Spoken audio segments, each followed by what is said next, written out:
but you're absolutely right. The discussions right now on big data, and there's MIS, and there's IT, and then there's operations, there's various departments, right? Whose priorities may not exactly be completely aligned with yours. And you find yourself lost in all that. So this brings us to this third question that we have for today, which I think might help bring that in.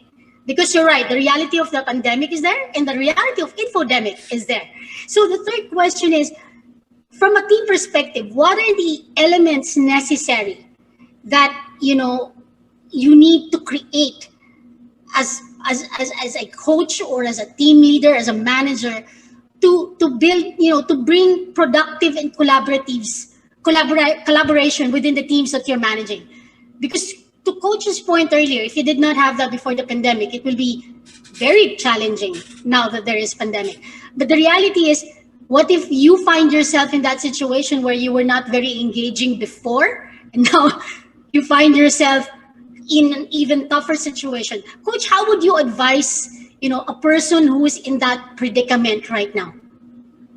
We have what we call the 6 conditions. You have to relaunch. Now is a perfect time, start of the year, where what we call, it's a perfect time for the team launch or a team if it's a new team, it's a team launch. Or if it's an existing team that you want to tweak a little bit, take a different direction, we call it a relaunch. And that's where I am very particular about what I call the conditions. The teaching of Dr. Ruth Wegeman, they teach the 6 conditions. It's about the design of the team, because you cannot coach or manage a poorly designed team to greatness. Even if you're Phil Jackson or whoever you are, if you don't have a well-designed team. So you must make sure that the conditions, the 6 conditions are there, the essentials, what we call the essentials and some enablers, to make a fighting chance for your team to be successful. And this is where, and a big part of this are the structures, which is exactly what Works to Go is about, having these structures that can allow these things to happen. I don't know if I can just share quickly that model. It's the best way to Sure. Explain it. Just here very quickly.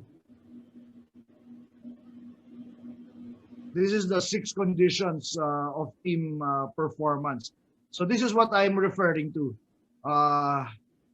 For every team member, team leader out there, a lot of people, a lot of coaches and executives or team builders, they go straight to this. They go straight to the emergent processes. They work on the conflict management. They work on communication. They work on a lot of stuff. But the problem a lot of times is here.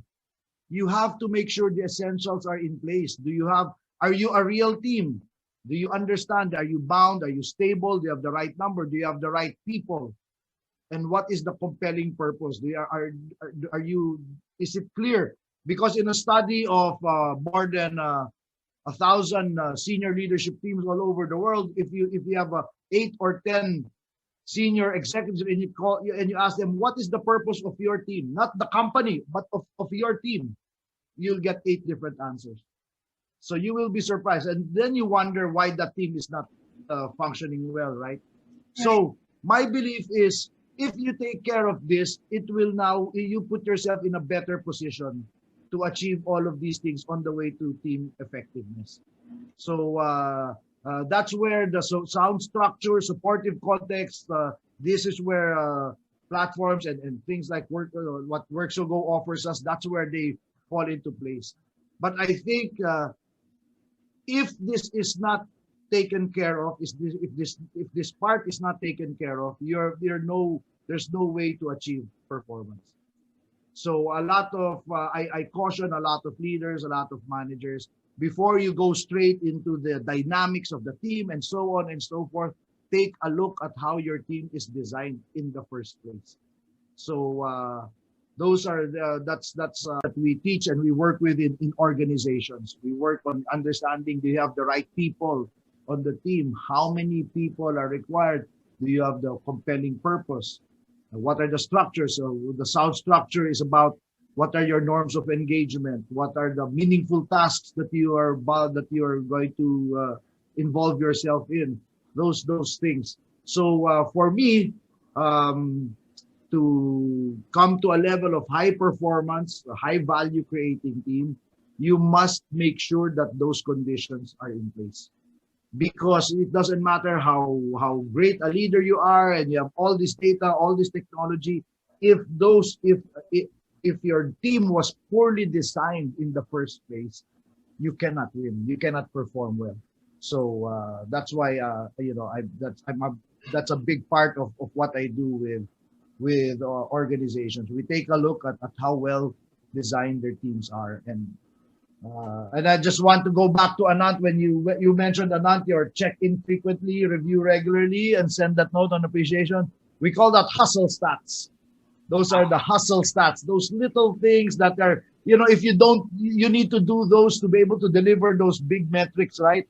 So those are the hustle stats in basketball, in sports. Those little things that are so important. But yeah, to answer your question, Natalie, that's how I approach it. If you want to make sure that you're building a great team, you must make sure that it is well designed in the first place, because no amount of great coaching, management, leadership can coach a poorly designed team to greatness or effectiveness. Right, right. Thank you, Coach. It just resonated with me because I believe 3 years back, there was really a lot of effort in the industries that I'm in, pushing the concept of design thinking, because it's an ever-changing world, and a lot of the structures or a lot of the modalities that we have was designed for a different era. And as we move forward, all these changes come to, they come all together. And you need to have a different way of processing, and design thinking was one of the, until now, I believe there's a lot of talks about how organizations are supposed to design processes based on what you've just discussed, Coach, right? But sometimes, as human beings, we jump. We don't want that because that's long. You don't see results right away, right? That's a lot of investment of time and energy, meetings. But so we say, let's skip that. Let's just jump right in. So yes, so some people learn it the hard way. Yeah, because when you work on, for example, you work on conflict management or communication, those are emergent processes. Those happen later on, and a lot of times they're a symptom of poor design, of bad structure, or so. Right. So that's No, what I believe.